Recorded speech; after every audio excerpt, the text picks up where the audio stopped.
M. Scheer, vous engagez-vous à améliorer l'accès à l'avortement malgré vos convictions pro-vie? Pour la dernière fois, je vais dire, j'ai toujours été clair sur cette question. Je suis personnellement pro-vie, mais on ne va pas changer l'accès ou les lois. C'est la même chose pendant les dernières premiers ministres libéraux, conservateurs. Ne va pas changer sous mon leadership. Comme je suis premier ministre, on ne va pas changer les lois ou l'accès. Point final. Voilà.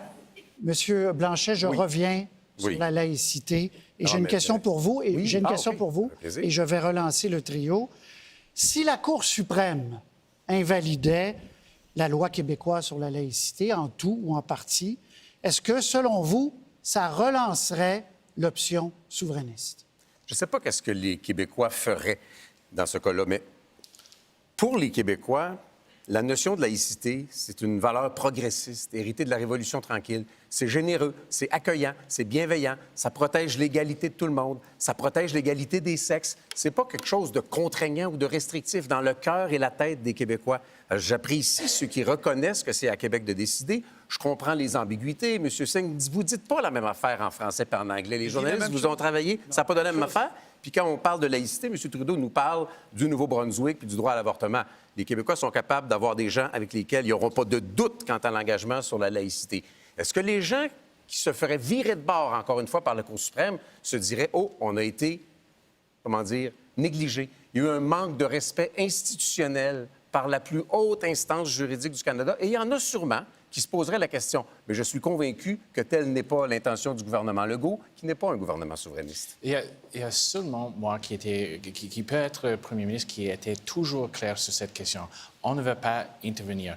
Pas veut pas, mais va pas. C'est mon position le premier jour de la campagne, c'est mon position aujourd'hui et ça va être ma position après l'élection. Mais c'est clair que la priorité de M. Blanchet, c'est de réanimer le mouvement souverainiste. Il va travailler avec le Parti québécois le lendemain après l'élection pour relancer les débats pour un autre référendum. Ça, c'est son priorité, ça, c'est clair. Madame May. Oui, aussi, je ne veux pas intervenir, mais je pense que c'est vraiment un peu bizarre dans ces élections fédérales. Je suis d'accord avec Chantal Hébert qui a écrit aujourd'hui que ce n'est pas un enjeu dans une élection fédérale. Et nous avons eu le débat au sujet de loi 21. Je pense que plus que la crise climatique dans toute cette élection, pour ça, je suis inquiète. J'espère que le Québec, comme nation, reste une société inclusive. Je pense que c'est une question pour le Québec et les Québécois, les Québécoises. Mais maintenant, s'il vous plaît, il reste à discuter qu'est-ce qui passe pour les personnes dans le nord du Canada, l'Arctique, les personnes dans la région atlantique, les questions pour les fermières. Ce n'est pas dans les débats. Si on parlait seulement pour quelques secondes sur cette loi, parce que M. Trudeau a dit quelque chose tellement bizarre. On parle de la loi 21 au Québec. Il a commencé de parler des autres enjeux de autres provinces. Il était obsédé de les politiques provinciales de l'Ontario. Il a même mélangé une menace hypothétique pour justifier son position incohérente sur cet enjeu. Mais il n'y a pas le monopole sur les affaires bizarres parce que vous venez d'en dire une pas mal, vous aussi.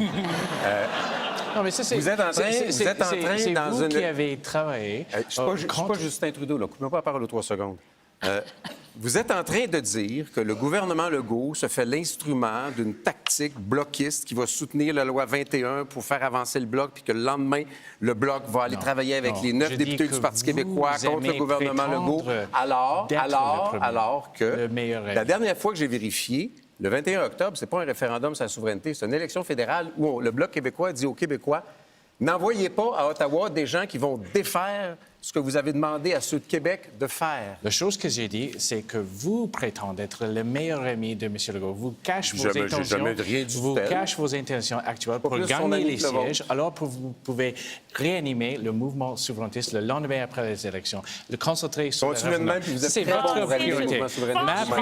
Ma priorité, c'est d'améliorer la qualité de tous les Canadiens, de baisser les impôts, de rendre la vie plus abordeuse. Ça, c'est ma priorité. N'oubliez pas le pétrole, le chèque énergétique. Arrêtez de vous chicaner. Bénin.